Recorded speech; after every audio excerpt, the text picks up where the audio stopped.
Hola, buenas tardes. ¿Cómo están? Aquí Lauro, desde Montevideo, Uruguay. Son aquí las 16:30 aproximadamente, 19:30 en Tenerife. Este live está dedicado especialmente a los amigos de allí, de España, que pronto vamos a estar visitando a fin de este mes, para ser exacto, con algunas actividades. Y son bienvenidos, por supuesto, todos quienes estén conectándose o viendo luego esta transmisión que va a quedar en el muro de Facebook guardada.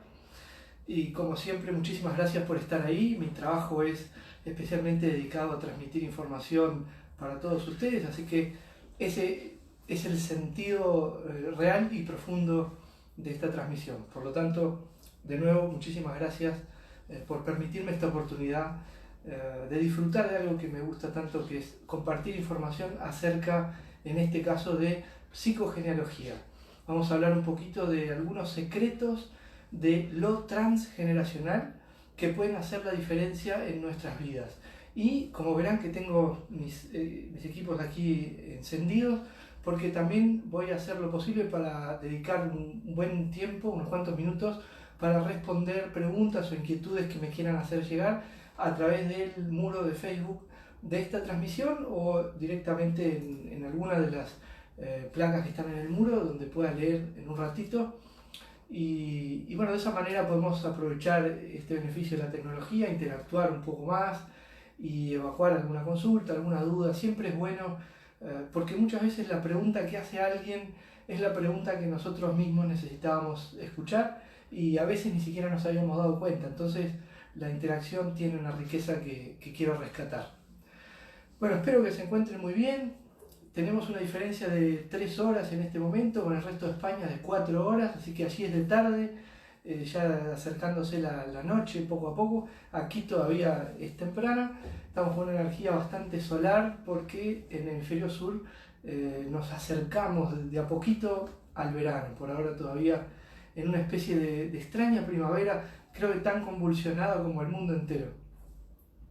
Bueno, la actividad de hoy, este live, tiene un nombre especial, se llama Secretos de lo Transgeneracional. ¿Por qué secretos? Bueno, porque digamos que las leyes o los mecanismos o las máximas, cuando no son conocidas, operan con total libertad y entonces perdemos nuestro, entre comillas, libre albedrío y somos conducidos por una serie de condicionamientos normalmente entonces inconscientes, y creo que eso es lo peor que nos puede pasar, porque no saber que no se sabe no es un camino hacia la toma de conciencia. Creo que uno de los primeros pasos esenciales o necesarios para poder salir de las repeticiones, de los condicionamientos, de algunas dolencias o enfermedades, de algunas elecciones que podemos hacer no de la mejor manera, la mejor puerta de salida es la toma de conciencia. Pero para tomar conciencia, primero tengo que saber que no sé. Después tengo que saber aquello que no sabía y ahí puedo tornar esa competencia consciente una herramienta. Entonces, yo llamé a este live Secretos de lo Transgeneracional porque vamos a tratar de revelar algunos mecanismos y las lógicas de esos mecanismos para entendernos un poquito mejor y ver cómo nos influye aquello vivido por nuestro sistema familiar y cómo podemos capitalizar eso para nuestro mayor bien y por supuesto el de todo nuestro sistema, porque esto se trata siempre de una progresión armónica. Siempre tenemos que estar buscando el bien mayor, no un alivio inmediato que va a durar una semana, o, es decir, no una nueva zanahoria para seguir corriendo, sino encontrar el asunto de origen, la semilla de los conflictos, de las dificultades, para poderlo resolver de manera definitiva e incluso para no transmitirlo a las generaciones que vienen después, para que quede como algo resuelto, solucionado, y podamos entonces heredar a las personas que vienen después la mejor versión de nuestro sistema familiar, que es exactamente lo mismo que nosotros recibimos. De alguna manera le aportamos siempre una capa más de comprensión, una generación más de información, de progresos, de experiencias. Y bueno, es un compromiso bonito, porque así fue que recibimos la vida con todas sus características, así que bien vale la pena hacer un buen uso de ese regalo inconmensurable y dejarlo mejor para los que vienen después. Además de todo lo que podemos alivianar en nuestra propia existencia, que por cierto no es poco. Estos secretos de lo transgeneracional son en realidad discretos, no son secretos absolutos, sino ya dejarían de serlo en el momento que comenzamos a hablar de eso, ¿no? Son informaciones discretas, son mecanismos que comenzaron a notarse hace muchísimo tiempo. Yo creo que desde que la institución familia, desde que el hombre comenzó a agruparse en clanes, empezó a darse cuenta que había una cierta dinámica de mecanismos que gobiernan esa libertad de elección que vamos teniendo generación a generación. Pero alrededor de los años 70, un grupo de personas llamado el Grupo de Palo Alto comenzaron a trabajar en una investigación un poquito más sistemática, más específica. De ese grupo de investigadores llamados de Palo Alto surgieron grandes personalidades, pero yo voy a destacar especialmente a la señora Anna Anselin Schutzenberger, que fue la persona que podríamos considerar la madre de la psicogenealogía y que sistematizó una serie de procedimientos, de formas de investigar o de entender lo transgeneracional para darnos entonces lo que hoy día conocemos como psicogenealogía. Primero que nada voy a hacer una aclaración para las personas que se suman a todo esto y que a lo mejor todavía no conocen todos los términos. ¿Cuál es la diferencia entre transgeneracional y psicogenealogía? Porque la hay. Transgeneracional es todo aquello que pasa de una generación a otra. Todo aquello que es heredado de una generación a otra es transgeneracional. Trasciende una generación y sigue adelante.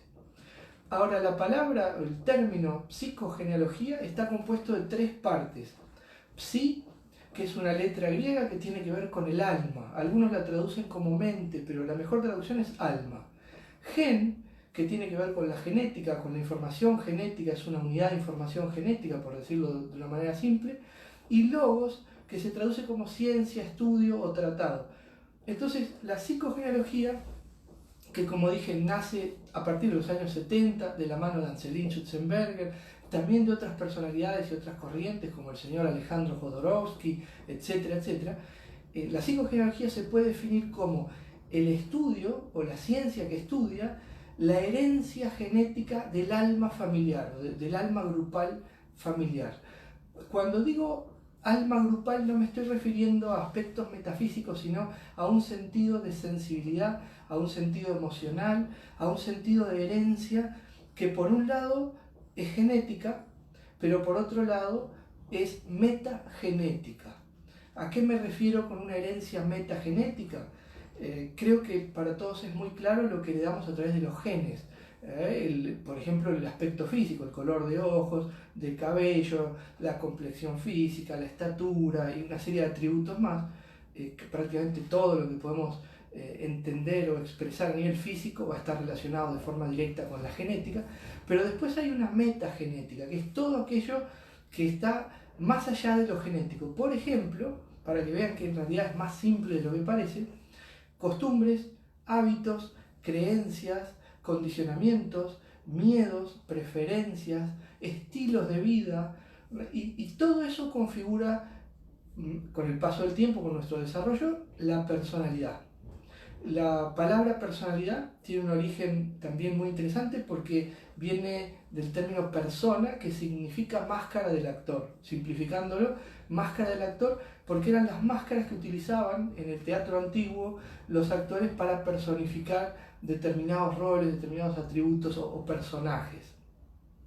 Entonces nuestra personalidad es como una máscara que se monta encima de nuestra alma, de nuestro ser, de nuestra realidad interna o más profunda, y nos da una imagen que es la que mostramos al prójimo, es nuestra imagen proyectada a los demás. Nuestra máscara, que por cierto no tenemos solo una, es nuestra manera de presentarnos al mundo. Y esa máscara la configuramos un poquito nosotros y un poquito nuestras circunstancias y un poquito nuestra familia y un poquito lo transgeneracional, es decir, lo que traemos de generación en generación. Espero que esta introducción muy breve sea lo más clara posible. La idea es que estemos compartiendo un poquito del mismo lenguaje para comenzar.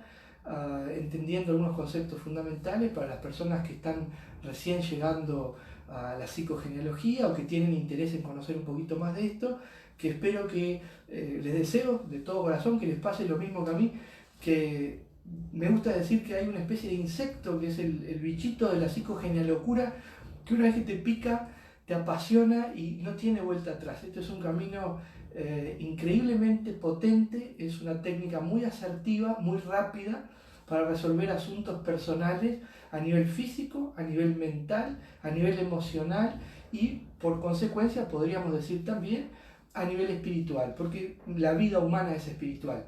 Nosotros somos seres espirituales en una experiencia física y no al revés.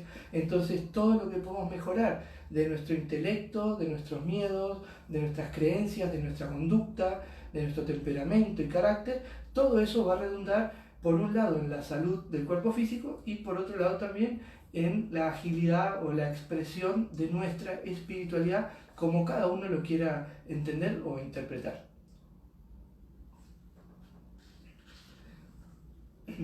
Les voy a contar entonces algunos de los secretitos que les prometí en el título de este live para comenzar a profundizar un poco y a meternos en la técnica ya directamente.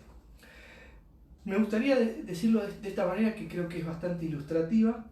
Es el sistema familiar es bastante grande, es extenso, comprende tanto a los vivos como a los muertos. No es solamente las personas que están con vida, sino que forman parte de nuestro sistema familiar todos sus miembros. Es decir, si tenemos hijos o si tenemos nietos o si alguno tiene la alegría de tener bisnietos, todos los sucesores y todos los antepasados, paralelos primero, o sea, hermanos, toda la gente que está a nuestros laterales, se llama rango de fratría o rango de igualdad. Frater viene del latín hermano, entonces son nuestros hermanos. En el rango de igualdad están los primos también, toda la gente que está en nuestra franja etaria. Y hacia atrás, nuestros antepasados, todos.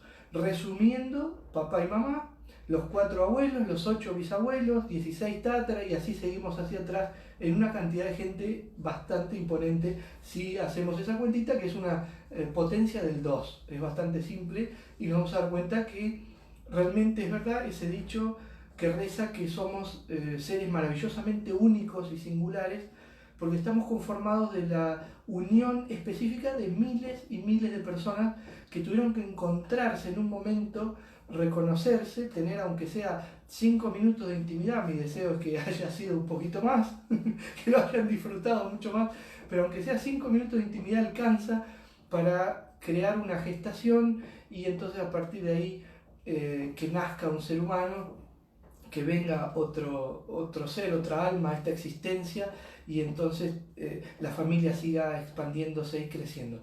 En ese sistema ya se habrán dado cuenta que no nombré todavía los tíos, abuelos, o sea, los paralelos o colaterales de las generaciones anteriores. Si los agrego, un sistema familiar tiene realmente miles y miles de miembros. Pero en general trabajamos con 3 generaciones hacia atrás, que es la información que normalmente una persona promedio puede tener. Es decir, padres y tíos, abuelos, tío-abuelos, y a veces los bisabuelos, que no siempre contamos con la información completa, pero por lo menos con algunos nombres, algunas fechas, profesiones y otros datos ya podemos operar con mucha profundidad, con una sorprendente y asertiva profundidad. Hay personas que tienen la dicha de contar con datos de otras generaciones atrás, 4, 5, 6 generaciones atrás, pero no es indispensable. ¿Por qué no es indispensable? Este es uno de los secretitos que muchas veces genera confusión. Yo he visto incluso esto, no como un error, pero como un desliz en algunas corrientes incluso de psicogenealogía, que hacen hincapié en conseguir la mayor cantidad posible de datos, lo cual es correcto, pero no es esencial, porque en mis padres reverberan, resuenan mis abuelos, mis bisabuelos y mis otros antepasados. En mis abuelos están sintetizados, catalizados, resumidos o expresados mis bisabuelos, tatarabuelos, cuartos, quintos, sextos abuelos y demás. Entonces, con la mínima información y acá nos volvemos un poquito, sin quererlo, nos volvemos un poquito freudianos, porque terminamos trabajando con lo más intenso, que es el triángulo parental básico, que es papá, mamá y tú, el triángulo esencial. Después agregamos los hermanos, después agregamos los tíos, después agregamos los abuelos, pero el triángulo fundamental del que nadie puede quedarse afuera es el triángulo que compone la unidad mínima de familia. Como les decía, el sistema familiar es todo eso, incluyendo tanto a los vivos como a los muertos, porque los muertos han dejado su legado. Los muertos ocuparon un lugar, ese lugar tiene que ser siempre reconocido, tiene que estar, tiene que existir, tienen que ser nombrados, no pueden ser borrados, no pueden ser olvidados. La historia cobra un precio muy caro para las familias que excluyen miembros. Eso lo sabe muy bien también la gente que trabaja con los métodos de constelaciones familiares y movimientos del espíritu, que es el nuevo nombre de las constelaciones familiares. Esa gente sabe muy bien que no puede haber excluidos en el sistema familiar porque, como les decía anteriormente, el sistema familiar es como si fuera un cuerpo. El sistema familiar entero es como si fuera el cuerpo humano. Es una analogía para decir que hay algunos órganos o algunas partes de nuestro cuerpo que podemos sacrificar, entre comillas, o no tener en un funcionamiento óptimo. Por ejemplo, una persona puede vivir perfectamente sin el apéndice, puede vivir perfectamente sin un riñón, se puede vivir sin la vesícula, se puede vivir perfectamente sin los ojos, se puede vivir perfectamente sin una mano, pero no se puede vivir sin un corazón, no se puede vivir sin cerebro. Hay gente que intenta demostrar que eso no es así, pero no se puede vivir sin cerebro, no se puede vivir sin corazón, no se puede vivir sin los pulmones. Entonces, cuando en el sistema familiar hay algún miembro que falta o que está excluido o hay algún conflicto en la circulación de la energía vital, pero eso tiene una explicación técnica muy profunda, cuando algo se interrumpe, el sistema entero va a compensar eso y a veces alguna que otra persona ejerce el rol carente, es decir, va a ocupar ese lugar para mantener la salud del sistema familiar. Por supuesto que estoy hablando de un proceso que lo va a hacer de manera inconsciente, involuntaria y basado en el amor incondicional, que son tres cosas que van a operar aquí atrás, en la parte inconsciente, y no tanto acá de manera electiva, de manera consciente. Yo no voy a elegir reemplazar un abuelo que no está y que generó un duelo no resuelto, no voy a hacerlo de manera consciente. Va a ser un pedido simbólico de mi sistema familiar, que es una información que se va a transmitir por las vías metagenéticas. Una de las ciencias que podemos citar como fundamento de esto, para quien quiere investigar un poquito más, que es realmente apasionante, tengan en cuenta que yo en este live no pretendo ni dar una clase completa, ni transmitir una información absoluta, no tenemos forma de transmitir verdades, siempre estamos transmitiendo y compartiendo información, la información se actualiza, la psicogeología es una ciencia viva. Entonces mi intención en este encuentro virtual es transmitir apenas algunas ideas, provocar un poco de inquietudes, provocar curiosidad, tentarlos a investigar más o a participar de cualquier actividad, a conseguirse un libro, a participar de un curso, a ver otros lives, a hacer preguntas, pero es una información muy sucinta. Por lo tanto, les voy a dar algunas ideas para continuar investigando si a alguien le interesa, para que tenga siempre puertas abiertas y nunca puertas cerradas. Entonces, una de las puertas que vamos a abrir es mencionar apenas la epigenética. Epi significa por encima de. Entonces, la epigenética es la ciencia que estudia la transmisión de patrones, especialmente conductuales, que se heredan de una generación a otra a través de la genética, pero sin modificación de la cadena de ADN. Es lo que se conoce como interruptores genéticos o metagenéticos, que son, vamos a decir, como pequeñas activaciones o desactivaciones del código genético. Son como pequeñas llaves que hacen que determinados fragmentos del código genético impreso en la famosa molécula conocida como ADN se lean o se interpreten o sean tenidos en cuenta o sean ignorados. Los marcadores epigenéticos o interruptores epigenéticos lo que hacen es decirle al sistema biológico: este pedacito de código no lo tengas en cuenta, o este pedacito de código sí tenerlo en cuenta.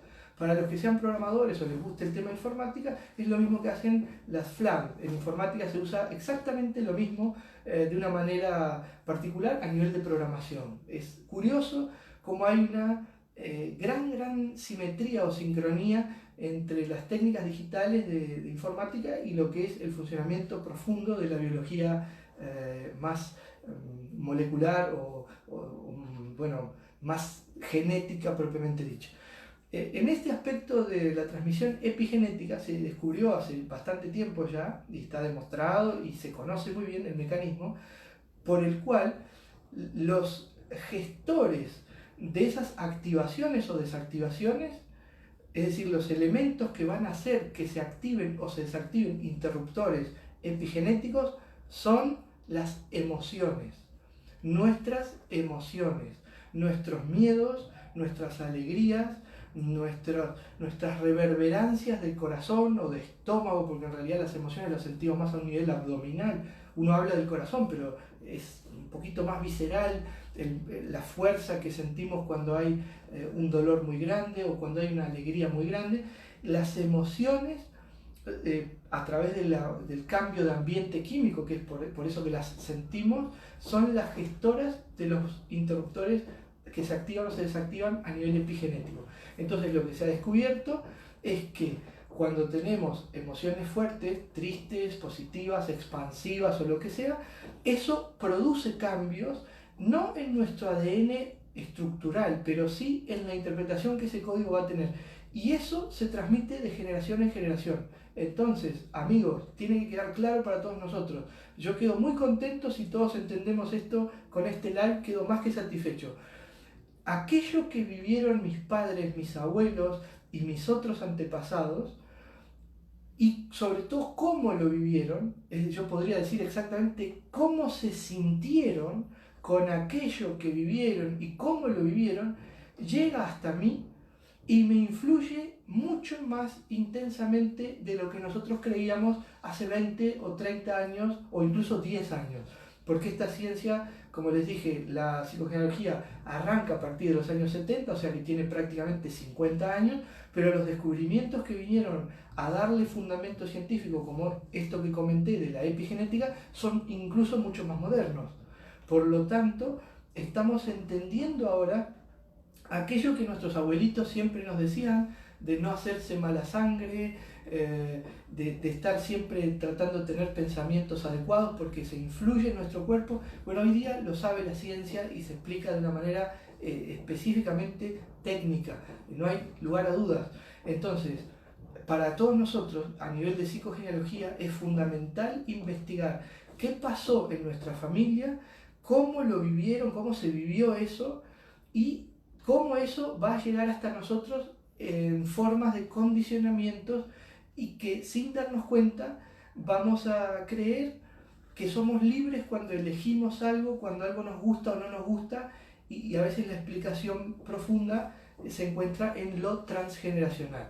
El asunto cuando la preferencia es por una fruta u otra, o por un estilo de música, o por un tipo de clima, tal vez no es tan grave. Pero mi pregunta es, ¿qué pasa con esas situaciones que se nos repiten una y otra vez y que nos generan sufrimiento? ¿O qué pasa con esas elecciones que a veces hacemos cuando sabemos acá que no es adecuado, que no es lo mejor, que no es una opción que nos convenga, pero algo acá adentro nos lleva por ese camino y tomamos la decisión que tomamos? ¿Qué pasa cuando nosotros amamos una profesión o amamos un arte y algo nos obliga a hacer otra cosa? Y no estoy hablando de algo externo, sino algo interno. Hay una convicción de que debemos actuar de determinada manera cuando nosotros sentimos otra cosa. Cuando rompemos la coherencia del sentir, pensar y actuar, o sentir, pensar y hacer, ahí empezamos a tener, si esa ruptura es muy grande o permanece mucho tiempo, empezamos a tener dolencias o enfermedades que son alarmas que nos llaman la atención para que podamos corregir esa situación. El problema es que hoy en día estamos tan acostumbrados a silenciar las alarmas con analgésicos, con calmantes, con agentes externos. Le ponemos el trabajo que deberíamos hacer adentro de investigación y comprensión, se lo damos como responsabilidad a un paquete de medicamentos. Y ojo que yo no estoy en contra de los medicamentos, sino estoy en contra de la falta de conciencia en el uso del medicamento. No estoy en contra de los tratamientos convencionales, por el contrario, estoy en contra de no agregarle la toma de conciencia, no agregarle el proceso personal. A mí me parece una falta de respeto ir a un médico y decirle, sáneme. Me parece una falta de respeto porque el profesional que está trabajando no tiene por qué sanarme. Él me va a acompañar en un proceso con todo su estudio, con todas sus herramientas, con toda su batería de elementos de ayuda para poder restablecer mi salud. Pero no es algo que deba hacer él, es algo que debo hacer yo. Puedo contar con su indicación, contar con su diagnóstico, contar con su acompañamiento, pero es una responsabilidad que me pertenece. Entonces es muy, muy interesante cómo en lo transgeneracional podemos encontrar claves para entender por qué esas actitudes, por qué estos mecanismos, por qué estas elecciones o no elecciones que a veces hacemos. Voy a hablar de 3 mecanismos básicos y en unos minutitos ya voy a estar respondiéndoles algunas preguntas. Me imagino que deben tener cosas para compartir. Aquí tengo abierto mi muro de Facebook, así que espero que enseguida estén planteando las dudas. En minutos lo voy a estar mirando y respondiendo. Pero les voy a comentar primero de 3 mecanismos básicos que es importante conocer. Son bastante simples. Normalmente a nivel de capacitaciones o estudios de psicogenealogía más profundo es un tema complejo que se aborda con mucho más tiempo, pero me gustaría igual compartir una primera mirada. Es el mecanismo de repetición, el mecanismo de identificación y el mecanismo de proyección. Son 3 mecanismos fundamentales que hay que entender para poder decir que uno estudia o practica psicogenealogía. Primero, hablemos del mecanismo de repetición. Yo creo que es bastante conocido por todos, porque en algún momento de nuestra vida vivimos esa situación que se nos repite, que se nos vuelve a plantear, aun cuando nosotros creemos conscientemente y de buena fe haber superado o haber modificado una conducta o un estilo de toma de decisiones o habernos capacitado más. Aún así hay algo que parece que la vida se obstinara en ponernos de nuevo la misma prueba o tomarnos de nuevo la misma lección. Es como si se modificaran los actores, se modificara el escenario, se modificara el vestuario, pero por alguna razón caprichosa, la vida, que parece como si fuera algo autónomo y como si fuera algo que no nos pertenece o sobre lo que no tenemos control, parece que se obstinara con nosotros en darnos el mismo guión. Entonces cambian los actores, cambia el escenario, cambia la escenografía, cambia el vestuario, pero el guión es el mismo. Otra vez la ruptura amorosa, otra vez la decepción económica, otra vez el conflicto en el trabajo, otra vez. Cuando decimos otra vez es porque estamos reconociendo elementos de conexión con instancias anteriores. Hay algo que se parece o que es igual en algún aspecto o en muchos aspectos a situaciones vividas con anterioridad. Eso lo vamos a llamar repetición. ¿Y qué sentido tiene? Bueno, hay quien dice que Albert Einstein decía que haciendo lo mismo vamos a obtener el mismo resultado. Si queremos obtener un resultado diferente, tenemos que cambiar la manera de actuar. El problema no es la manera de actuar consciente, el problema es la manera de actuar inconsciente. El problema no son nuestras elecciones, el problema son las elecciones que vienen predefinidas de aquí. Son las creencias de base, los condicionantes profundos que no nos damos cuenta que tenemos y que entonces operan con total libertad. Porque, como dije al comienzo de este live, la peor ignorancia de todas, la más profunda, la más dolorosa, la ignorancia más ignorante de todas las ignorancias, es ignorar que uno ignora algo, no saber que no se sabe. El que no sabe que no sabe, no tiene la posibilidad de investigar, de preguntar, de saber, de conocer algo. Entonces, todo eso que está almacenado a nivel inconsciente opera como condicionamientos y nos lleva a tomar micro decisiones, pequeñas elecciones que a veces cuando hacemos coaching o cuando hacemos algún tipo de análisis las vamos a encontrar como si fueran autoboicots. Pero a mí no me gusta la palabra autoboicot porque cuando voy con alguien para hacer un trabajo de coach, para hacer un trabajo de entrenamiento, de guía, y me dice, te estás autoboicoteando, yo me siento estúpido, porque ¿cómo me voy a estar boicoteando si yo quiero tener éxito, quiero ser saludable, quiero tener claridad, quiero tomar buenas decisiones? No estoy boicoteándome, porque eso sería consciente, eso sería una actitud muy negativa, un mecanismo bastante autodestructivo que pasa por otro lado. En el caso de lo transgeneracional no es entonces autoboicot, son programas remanentes que vienen heredados de generaciones anteriores y que no conocemos. Y como no conocemos, tienen libertad para entorpecer nuestra vida. Les voy a poner un ejemplo. Puede venir a consultarnos una persona quejándose de que tiene fobia al agua.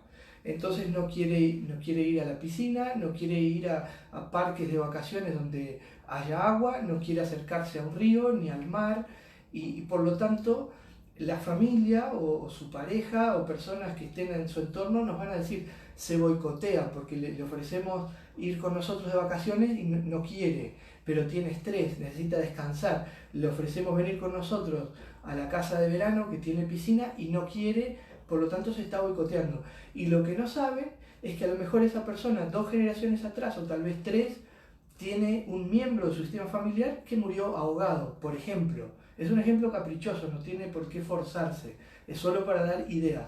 Hay una persona que muere ahogado y el cerebro de esta persona, el no inconsciente, tiene una marca de seguridad que dice el agua es igual a peligro de muerte. Por lo tanto, todo lo que implique ese peligro de muerte lo voy a boicotear en el sentido de no elegirlo. Ahora, ¿hay algún problema con eso? No. La persona se va a perder unas vacaciones muy bonitas y va a vivir con un condicionamiento creyendo que elige o que tiene libertad o creyendo que hay algo mal en su personalidad porque tiene fobia al agua, que tiene algo incorrecto, que tiene algo que resolver, que está mal. Y en realidad lo único que tiene es una solución transgeneracional. El problema es que no ha hecho la asociación entre el evento del pasado y su condicionamiento. Entonces el condicionamiento tiene libertad total para actuar, elegir y funcionar como si fuera algo propio. La persona no sabe que eso es un patrón heredado, entonces no lo puede resolver, porque está en la ignorancia más ignorante de todas las ignorancias. Está en la ignorancia del saber, no sabe que no sabe, entonces no lo puede resolver. Nuestro trabajo de acompañamiento sería encontrar ese vínculo y permitirle a la persona hacer el clic, que es la toma de conciencia, donde entienda para qué tiene esa fobia al agua. La tiene como una respuesta de supervivencia. Casi siempre, pero no siempre, casi siempre, cuando el paciente o el consultante toma conciencia de esto, desprograma el condicionamiento. No estoy diciendo con esto que va a salir a dedicarse como Michael Phelps a nadar profesionalmente, pero probablemente pierda el rechazo intestino, que es una fobia al agua. Probablemente pueda amigarse un poco con el elemento agua y se pueda bañar un poco más tranquilo. Estoy dando un ejemplo simple, pero ustedes imaginen que las personas que tienen siempre dificultades para percibir buen dinero, o cada vez que reciben dinero lo pierden o lo tienen que gastar, o surge un imprevisto, las personas que tienen dificultades para relacionarse de manera afectiva o amorosa, o que siempre son engañados, o que siempre entran en círculos de 3 personas, en triángulos amorosos, o que siempre terminan decepcionados, o las personas que tienen conflictos a nivel laboral, que no pueden sentirse a gusto en aquello que hacen, o que no encuentran su verdadera vocación, las personas que sienten esa frustración tan desagradable de no saber a qué me quiero dedicar, no saber qué es en qué soy bueno, en qué puedo mostrar mi belleza personal, porque todos los seres humanos tenemos una belleza intrínseca, pero hay personas que no la ven, entonces no la pueden aplicar. Y como no la reconocen y no la pueden aplicar, entonces no logran éxito. Y a veces creen que hay algo mal, creen que no sirven, que no saben, que no son aptos, que no merecen, se empiezan a culpar, entonces se genera un efecto bola de nieve, porque sienten culpa, más frustración, entonces se aumenta la desvalorización, por lo tanto el nivel de probabilidad de éxito es todavía menor, y a lo mejor no saben que el nudo es un evento transgeneracional. Por ejemplo, pudo haber una estafa familiar, pudo haber un incidente de una injusticia muy grande, pueden estar ocupando el lugar de una persona en la familia, como dije al principio. Eso a nivel técnico, por si quieren después investigar algo más o lo podemos comentar en algún otro live.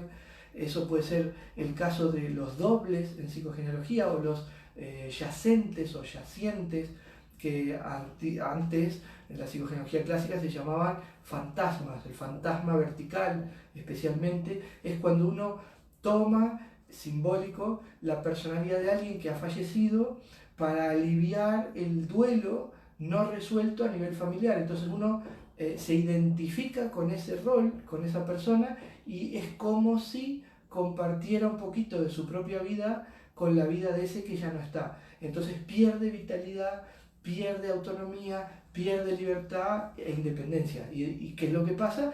Se va a sentir mal, va a sentir que su vida no está fluyendo, que no está pudiendo tener éxito, y en realidad está dedicado de manera inconsciente a compensar un conflicto del sistema familiar.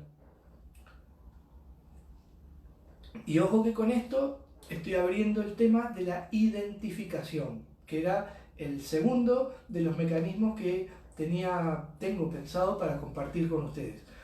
Ya hablamos un poquito de lo que es la repetición y ahora vamos a hablar de la identificación.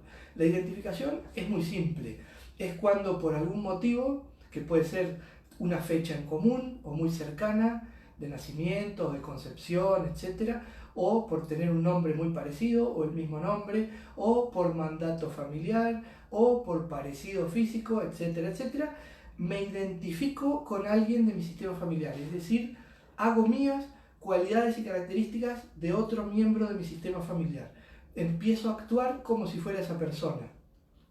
Imagina que alguien, y esto es muy común y no quiero asustar a nadie, o sea, tomen estos comentarios con liviandad, porque este tema yo lo voy a explicar de manera simple, pero tiene una profundidad bastante grande.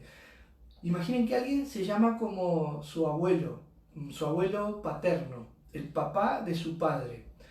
Bueno, si se llama como ese abuelo y produce una identificación, a veces la familia incentiva porque le dicen, es muy parecido, es igual al abuelo, habla como el abuelo, incentivan esa identificación, y si eso pasa, esta persona va a establecer ese mecanismo. Por supuesto que voy a repetir otra vez, es a nivel inconsciente, se va a identificar con ese abuelo y va a comenzar a actuar como ese abuelo. ¿Cuál es el primer problema que va a surgir a la vista? Bueno, si yo hago una identificación con el padre de mi padre pasa a ser mi hijo a nivel simbólico, yo paso a ser mi propio nieto, mi abuela pasa a ser mi esposa simbólica. Entonces se me genera un desarreglo en el comportamiento del sistema familiar, empiezo a tener dificultades en mi despliegue de relacionamiento amoroso, empiezo a tener problemas con mis pares, empiezo a tener problemas en la vida. ¿Por qué? Porque estoy ocupando un lugar que no es mi sitio, un lugar que no es el que me corresponde. Cuando ocupamos un lugar que no es el nuestro, los problemas tocan timbre y esperan ansiosos a que abramos la puerta para darnos un abrazo. Porque los problemas no existen, son desafíos. Entonces, esos problemas que yo digo son simplemente las consecuencias de algo que no se sabía que no se sabía. Parece un trabalengua, pero es así. Es el resultado directo de un condicionamiento inconsciente, son dificultades en la vida. Si yo empiezo a actuar como el padre de mi propio padre, se me va a complicar mi relación con él, se me va a complicar la relación con mi madre, porque voy a ser como el suegro de manera simbólica. Voy a ser también mi propio abuelo, por lo tanto voy a perder la sensación de contención, porque en lugar de ser nieto y de ser hijo, voy a ser abuelo. Por lo tanto tengo que contener yo, tengo que ser el proveedor, soy el gran abuelo. Entonces pierdo los beneficios de estar en el lugar que me corresponde. Esto básicamente es como cuando uno va a ver una película al cine y llega tarde y tiene la butaca ocupada. entonces tiene que pedir permiso, molestar a las personas que están sentadas, ya se ha perdido un pedazo de la película y todo eso igual lo ha pagado porque el precio de la entrada es el mismo. Entonces, cuando estamos en la familia en una posición que no nos corresponde porque hay identificaciones, y la mala noticia es que puede haber varias, no solo una, podemos tener múltiples identificaciones. Cuando eso pasa, perdemos lo que en psicogenealogía evolutiva llamamos tono vital. El tono vital, para resumirlo también, es mi disponibilidad de energía vital para vivir. Las ganas de hacer cosas, el entusiasmo, la creatividad, la inventiva, la claridad mental, la buena memoria, la vitalidad, que incluso se va a notar también en la libido sexual. Así que a las parejas de todos nosotros les va a interesar muchísimo que podamos resolver los asuntos también de las identificaciones, porque así vamos a tener más energía vital y vamos a estar más disponibles para la vida, para todo lo que es la vida. Es interesante, porque a veces con un pequeño movimiento, con algún acto simbólico, con algún pequeño movimiento correctivo, con una comprensión y a veces con alguna expresión adicional, logramos movimientos que pueden, pero en algunos casos pueden resumir años de terapias convencionales y cambiar nuestra vida de un día para otro. Eso no lo digo yo, lo van a encontrar como testimonios en todos los libros de psicogenealogía, en todos los vídeos, en todos los live, en todos los cursos, y a veces lo van a ver y ojalá, si les gusta esto y les pasa como a mí, que les pica el bichito de la psicogenealocura y terminan dedicándose a esto, lo van a experimentar en ustedes mismos. Y tal vez hasta van a tener la alegría, el honor y la emoción más profunda de todas, que es ver el proceso de alguien más cuando hace ese cambio y cuando recupera su tono vital, cuando la persona puede de nuevo ser quien es. Pero no hay nada más bonito que mirar cuando alguien logra ese cambio mágico, esa apertura y expresa su verdadero ser. No hay nada más bonito que ver a una persona siendo quien realmente quiere ser desde el alma. Eso no tiene ningún precio. Es lo más bonito que les puede pasar con esto y realmente sucede, y sucede más seguido de lo que uno cree. Bueno, voy a hablar del último mecanismo porque veo por ahí que hay bastantes preguntas en lista de espera y no les quiero dejar la promesa incumplida. Así que voy a hablar del último de los mecanismos y luego respondo algunas dudas.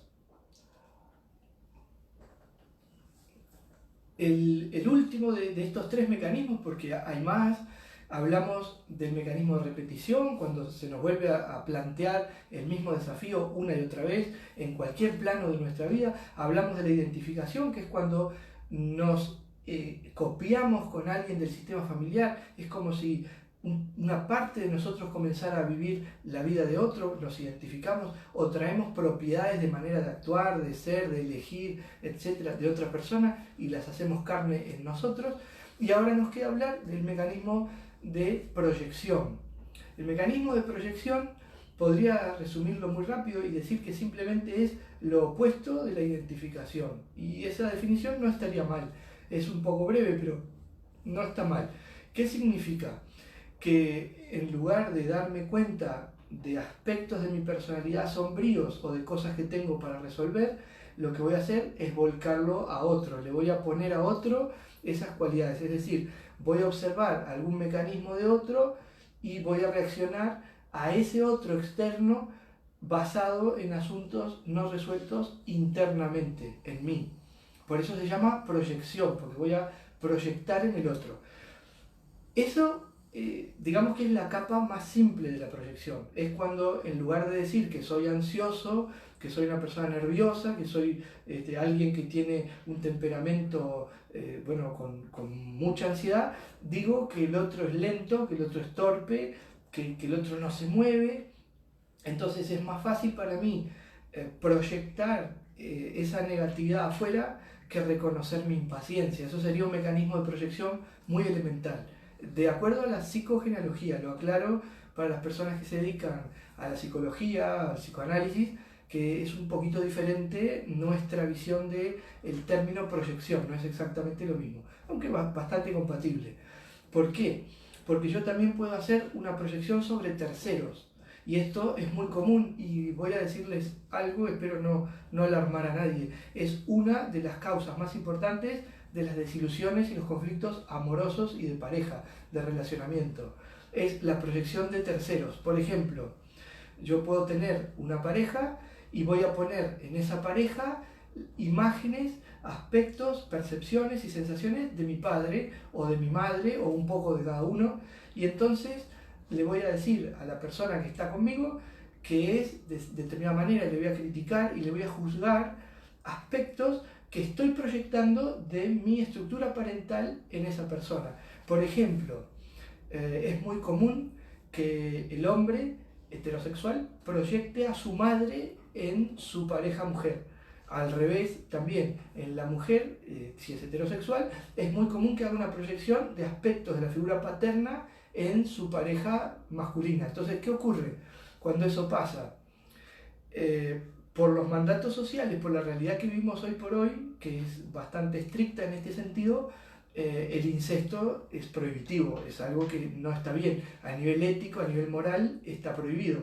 Por lo tanto, si en mi pareja mujer comienzo a ver aspectos de mi madre, lo primero que va a denunciar esta proyección compleja, esta proyección edípica, lo primero que la va a denunciar son las disfunciones sexuales y los problemas de pareja.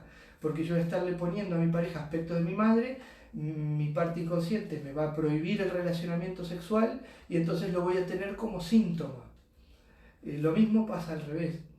Si tenemos una mujer que tiene un compañero masculino y le empieza a proyectar aspectos de su padre, va a pretender que su compañero la cuide, la proteja, la provea como si fuera el padre, y se va a perder aspecto libidinal, se va a perder erotismo, va a funcionar la relación a veces con mucho cariño, con mucho amor, con mucha intimidad o cercanía, pero se nos va a caer el aspecto sexual y la persona va a venir a la consulta quejándose de que está todo bárbaro, pero la pareja pasa por un momento incómodo y puede recurrir a los tratamientos convencionales pensando que es por el mal dormir, que le faltan vitaminas, que está con mucho agotamiento laboral, que está con estrés de sobrecarga laboral o el síndrome que está de moda ahora de burnout, pero a veces no es así, a veces no es eso, a veces es algo más simple y es que hay una proyección funcionando,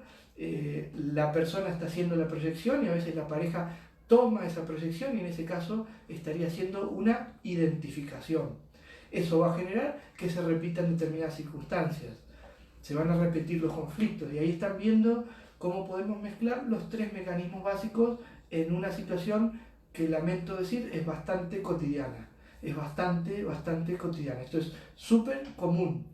Felizmente, como es tan común, está muy bien estudiado y se puede resolver, porque no tendría mucho sentido enterarnos de nuestro problema, revolver la parte inconsciente que a veces hace salir todo ese olorcito especial a cosa no resuelta, revolverlo para decir que no hay solución no sería muy bonito.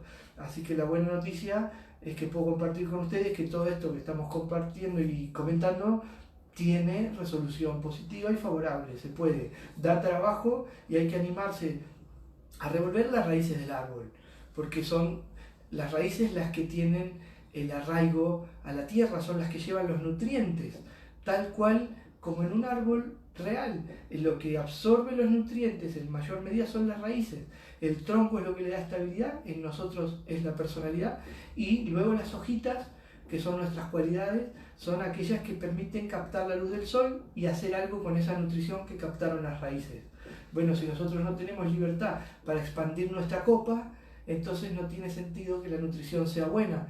Si tenemos una copa muy abierta, somos personas creativas, pero no tenemos la nutrición del árbol adecuada, no vamos a poder ejercer la creatividad.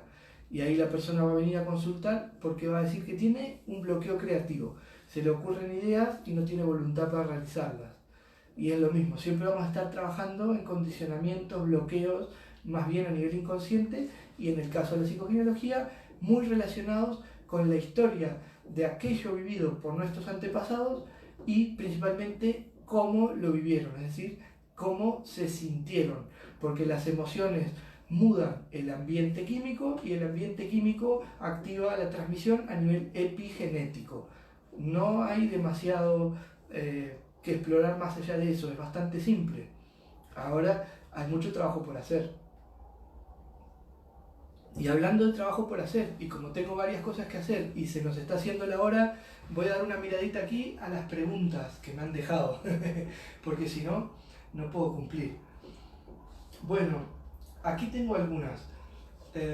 Dice Pili, personas que son traicionadas por sus hermanos y hay injusticias de parte de la madre por temas de repartir dinero.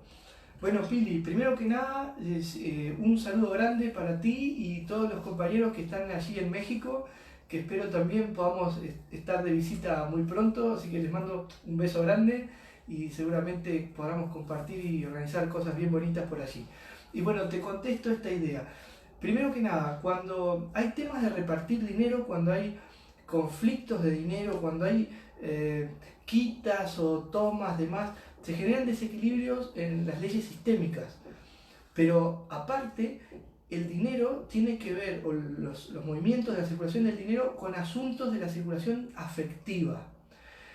Se ha descubierto que hay una compensación de asuntos económicos que a veces las generaciones posteriores las resolvemos con dinero. Vamos a pensarlo de esta manera para poder simplificar. Me gustaría tal vez otro día explicar esto con más fundamento técnico, pero por ahora voy a decir así. Hay personas que nos aman con cariño, son personas que nos abrazan, personas que nos dan besos, personas que nos frotan la cabecita, personas que nos alzan cuando somos pequeños, personas que nos llevan de la mano a la escuela, personas que nos hacen la comida. Y hay personas que no saben demostrar el afecto de la misma manera, pero de pronto nos pagan los estudios, o nos alquilan el apartamento, o nos compran ropa, o nos dan un dinero para hacer un viaje. Entonces, son diferentes maneras de dar afecto. Pero lo contrario también vale. Entonces, una manera de recuperar el afecto que no me dieron o que me robaron es tomar de más a nivel económico. Por ejemplo, adueñarme de una parte de una herencia más allá de lo que me corresponde. Entonces, cuando hay problemas así, normalmente viene por ese lado. Y te digo algo más, Pili, porque tú dices que personas son traicionadas por sus hermanos. O sea que, de nuevo, condice, porque los hermanos, que son nuestros colaterales, son con quienes competimos, entre comillas, por el amor de mamá y papá transformado en atención consciente. Entonces, sin lugar a duda, en este sistema familiar habría que buscar en las generaciones anteriores injusticias más o menos graves, justamente en el área de igualdad entre hermanos, en el rango de fratría, pero no en esta generación que está expresando el problema. Esta generación probablemente sea la repetición de eventos más graves vividos 2 o 3 generaciones hacia atrás. Después, bueno, aquí dice Candy, mi pasión es la pintura, el dibujo, y no termino de seguir ese camino, me crea frustración, culpa, me da miedo, ¿a qué se debe? Bueno, sería para mí muy osado y tal vez osado de más, tal vez sería atrevido si pretendiera decirte a qué se debe, pero te voy a dar algunas ideas, voy a compartir contigo algunas ideas para ver si te pueden resultar a ti positivas, inspiradoras o a lo mejor de claridad. Ojalá que así sea, luego me comentas qué te parece. Mira, el dibujo, la pintura, la música, la escritura, la escultura, todo lo que sean las formas de arte requieren un condimento esencial y es libertad de expresión. Porque cuando tú a un artista, sea un dibujante, sea un escritor, sea un bailarín o sea un cantante, le obligas a interpretar determinada manera de su arte, lo encasillas en determinado estilo o le pides que haga algo específicamente delineado, probablemente le estropeas la inspiración. Entonces yo te diría, Candy, lo que hay que buscar es el sentido de bloquear la libertad de expresión. Entonces, por ejemplo, en tu sistema familiar podrías investigar si alguien habló de más, si alguien dijo algo que no debería haber dicho o lo dijo fuera de lugar, o en qué momento sucedió algo que justifique que tú te aparezcas con una especie de control de la libertad de expresión Porque fíjate que en la lectura consciente de tu texto, yo trabajo mucho con un método que se llama escucha consciente, pero sirve para leer también, que es las palabras que expresa la persona, la gestualidad de la persona, o cuando, como en este caso es un mensaje escrito, las palabras que escribe o cómo las escribe la persona. Y tú me pones, mi pasión es la pintura, el dibujo. O sea, tú tienes claro que te gusta eso, que te apasiona eso. Y luego dices, y no termino de seguir ese camino. Cuando me dices no termino, significa que hay un comienzo. Lo que veo por tu mensaje es que no logras la plenitud completa, es como que no logras dedicarte a eso o conectar el 100% de tu ser con esa pasión que tú tienes. O sea que hay algo que está bloqueando una parte y dice, te crea frustración y culpa. Bueno, si hay una persona que está a dieta de alimentos, y ve algo que le genera deseo, por ejemplo, un pedazo de torta, si se lo come, va a sentir culpa. Si no se lo come porque está a dieta, va a sentir frustración. El ello, nuestro aspecto instintivo, la parte de los deseos, de las pulsiones instintivas, cuando no le hacemos caso, castiga con frustración. Pero cuando le hacemos caso, nuestro super yo, la parte restrictiva, la que tiene las normas de moral, de ética, la parte que dice cómo deberíamos ser, castiga con culpa. Y tú me estás nombrando las dos cosas. Es como si te castigaran del ello y del super yo a tu estructura de personalidad, a tu yo, fuera castigado con culpa y con frustración. Entonces, revisa también las expectativas que volcaron sobre ti mamá y papá. Y les voy a decir algo bastante duro, espero no caer demasiado pesado con este comentario, pero amigos, no tenemos la menor obligación en la vida adulta de cumplir los anhelos, deseos y frustraciones de mamá y papá. Los deseos, anhelos y frustraciones de nuestros antepasados los bendigo, los honro y se los devuelvo. Las cosas que no haya podido hacer mamá o papá, si están con vida, están a tiempo. Si fallecieron, se acabó su tiempo. Pero mi tiempo es para mi vida. Entonces, Candy, yo te diría, si encuentras que tú tienes alguna obediencia a expectativas o anhelos, deseos o frustraciones de cosas no resueltas o no hechas de alguien del sistema familiar, se lo escribes en una carta, se lo agradeces, eso siempre se hace con amor, no se hace desde el rencor. Le escribes una linda cartita en un papel bonito que diga, mira, me he dado cuenta que mi trabajo de, no sé, de informática o de psicogenealogista o de contaduría o lo que sea, es para ti, no es para mí. Entonces honro ese deseo, deseo que sea donde sea que estés lo puedas realizar, te deseo tu mayor bien, con todo mi amor, lo firmas, lo llevas a la tumba y quemas ese papel ahí. Digo a nivel simbólico, que te deshaces de eso, porque tenemos por dignidad que hacer lo que amamos. No hay posibilidad mayor de éxito que cuando uno hace lo que ama, pero hay que estar seguros de que ese amor, de esa pasión que tenemos por algo, sea un trabajo, sea un hobby, sea una expresión artística, que puede formar parte también de hobby o de trabajo, tiene que ser auténtico y tampoco un condicionamiento de alguien que no lo pudo hacer generaciones atrás, porque si no seguiríamos en la misma rueda. Bueno, se me van un poco algunos de los comentarios. Aquí Rita me dice, ¿qué puede estar sucediendo cuando alguien tiene siempre algo que pagar o deudas? Se le va fácilmente el dinero. ¿Qué estaría pasando? Bueno, y me pregunta si puede tener que ver antecedentes de abuelos en la guerra. Sí, puede tener que ver, porque la pérdida de dinero muchas veces en psicogenealogía la vemos cuando hay una persona que está pagando deudas del sistema familiar. Y esas deudas pueden ser incluso deudas de vidas. En una guerra hay personas que tienen esa especie de regla de matar o morir, o sea, se ven en una situación horrible donde a lo mejor no quieren ejercer violencia, no quieren estar en ese lugar, en esa situación, pero si no se defienden, van a morir. Están en la situación de guerra, no pueden escoger, ya están ahí, entonces tienen que matar o morir.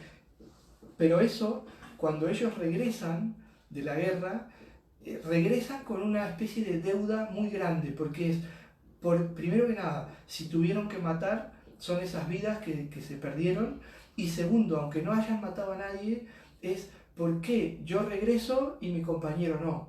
El compañero de bandera que fue abatido y él no regresó y yo regreso, y eso genera como una especie de percepción de desequilibrio, y generaciones futuras lo pueden pagar a veces con grandes pérdidas económicas.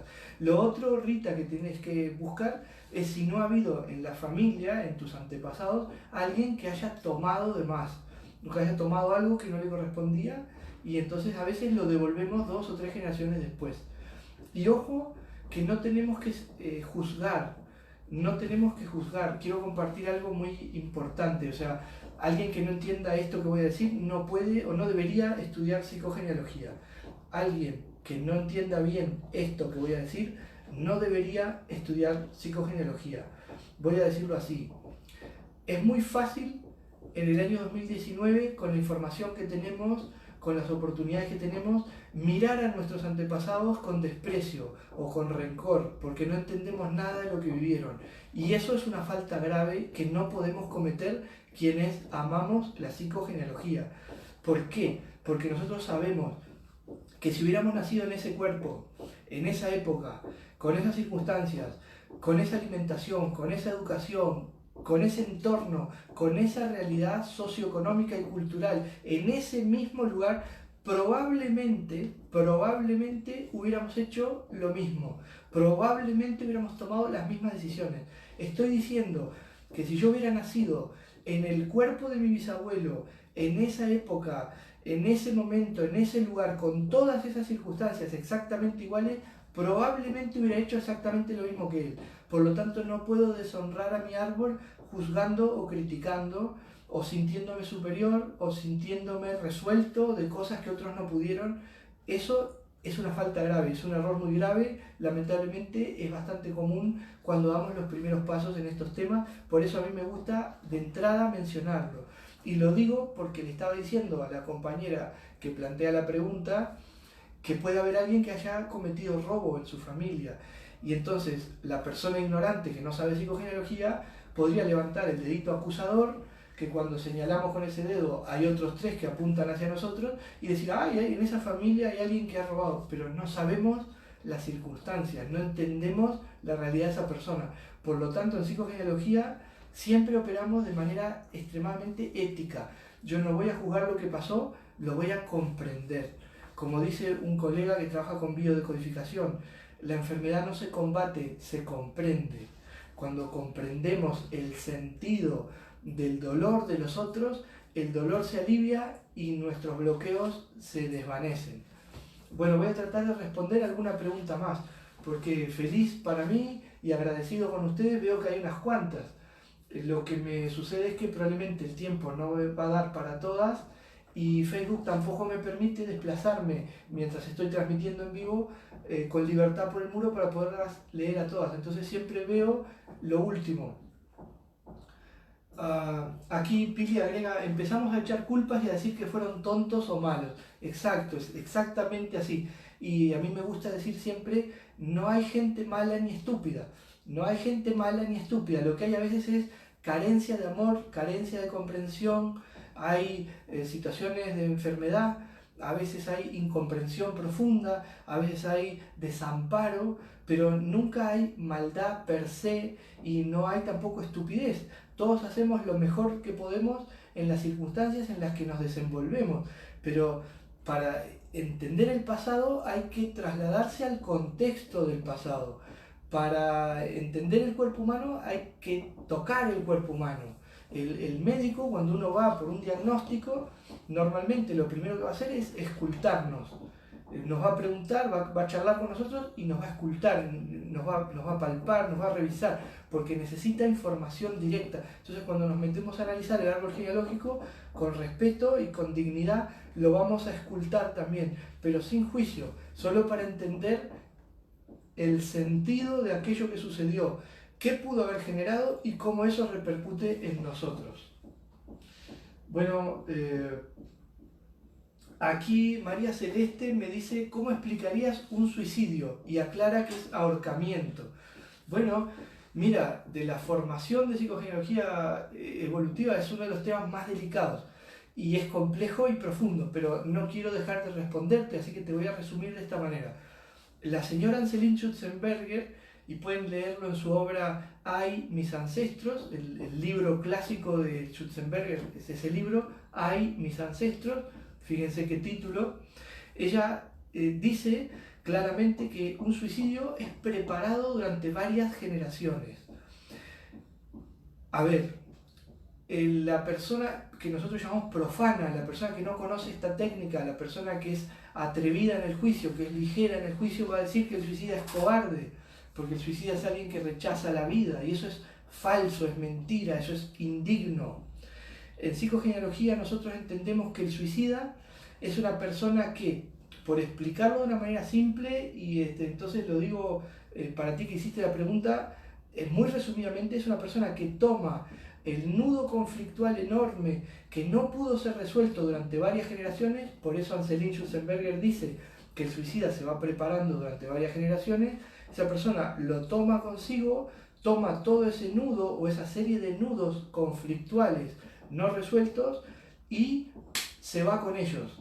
Es como si tratara de la manera más cara que existe, que es dejando su propia vida física, trata de llevarse consigo ese nudo tan doloroso y denuncia en la manera de suicidarse el nudo o el conflicto. El suicidio tiene que ser analizado en la fecha en la que ocurre, la fecha calendario en la que ocurre, la edad que tiene la persona que se suicida es fundamental. No es lo mismo un suicida de 20 años que uno de 80 años. Hay que analizar también el lugar donde comete el acto. Hay personas que se suicidan en su casa y hay personas que van a un puente y saltan y hay personas que se van de viaje y cometen suicidio, y el elemento que utiliza para su fin. Por ejemplo, en este caso, el ahorcamiento. Te voy a comentar algo porque es bien interesante y se nos abre el abanico. A mí me encanta, como se habrán dado cuenta, esto me apasiona y me cuesta no irme por la rama del árbol. Porque miren qué pasa, el suicida que se ahorca normalmente utiliza una cuerda o algún elemento firme y se estrangula, o sea, quita la posibilidad de respirar. El aire es el símbolo de vida y es símbolo del padre. El agua también es símbolo de vida, pero más conectado con la madre, porque nosotros estamos dentro de la panza de nuestra madre durante normalmente 9 meses lunares, en el líquido amniótico, en el agua, y respiramos ahí adentro, no respiramos aire, estamos conectados con mamá y estamos en el líquido. Y el agua se utiliza como símbolo de las emociones y de la madre. Y el aire es una vez que salimos de mamá, después del parto, y que ya podemos ver y escuchar a papá.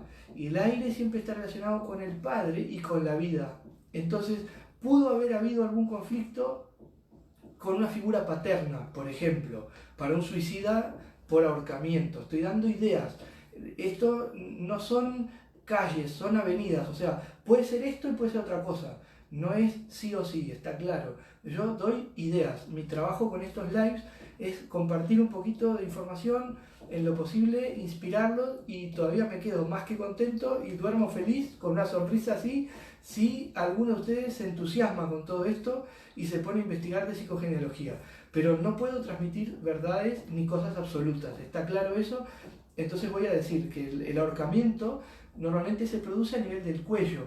El cuello es el puente entre el corazón y la razón, y el corazón está más asociado a mamá y en la cabeza, el cerebro, a papá. Entonces es un conflicto grave entre mamá y papá. Puede hablar de una separación brutal, por ejemplo, pero vivida 2, 3 o 4 generaciones para atrás.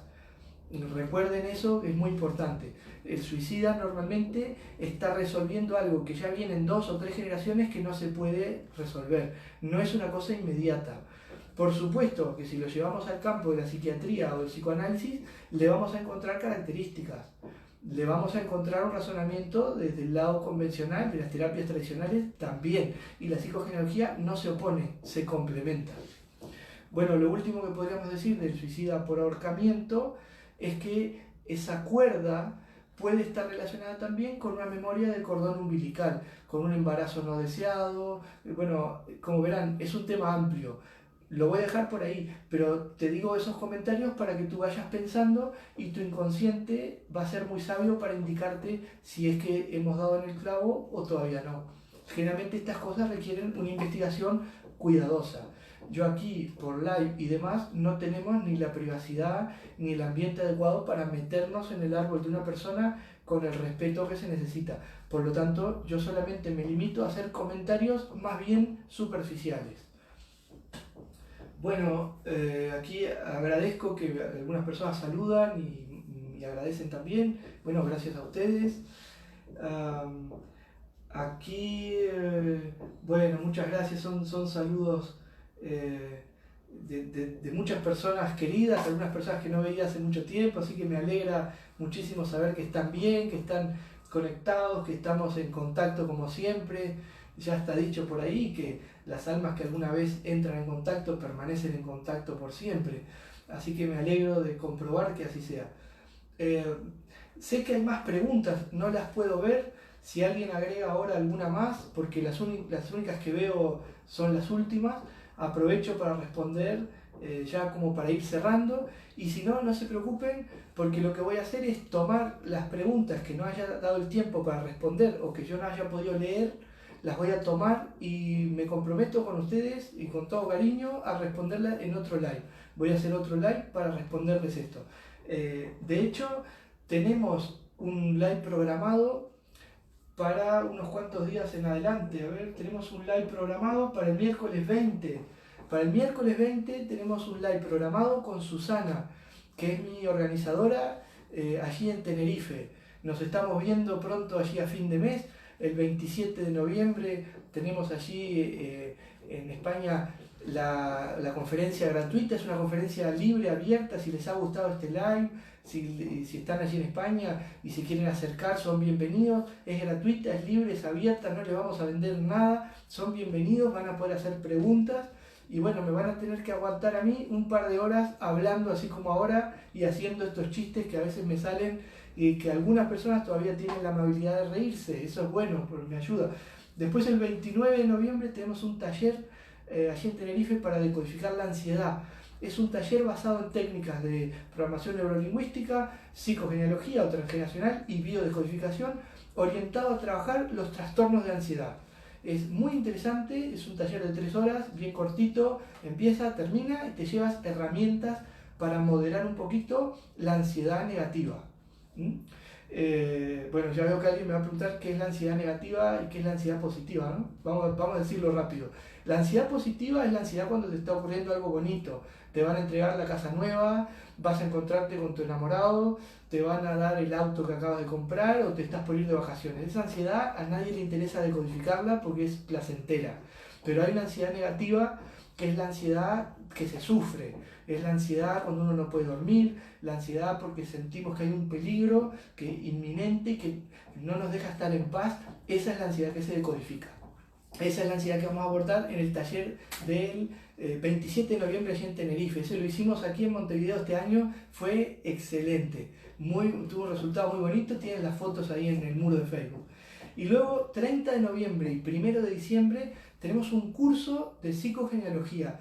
30 de noviembre y 1 de diciembre en Tenerife. Bueno, es la última oportunidad por este año. Allí Susana, si no veo mal, les está posteando los links o pueden comunicarse con ella para pedirle info y los va a tratar muy bien porque es una anfitriona espectacular. Estamos garantizados que vamos a pasar muy bien allí, que nos vamos a divertir y vamos a aprender porque tenemos unos anfitriones excelentes. Susana y César están esperando para que esto sea impecable. Así que, bueno, mucho cariño con ustedes. Nos vemos por allí, o si no, en el próximo live. Recuerden que el miércoles 20 tenemos otro programado.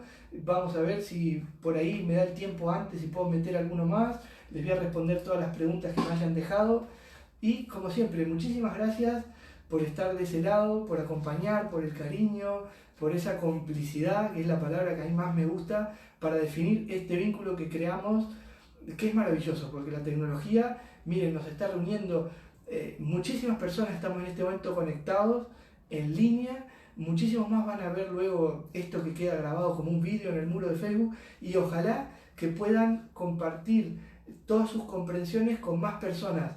Miren, juntos, entre todos, hacemos un mundo mejor, hacemos una sociedad mejor. Es nuestra responsabilidad trabajar en nosotros mismos. El resto viene todo por añadidura.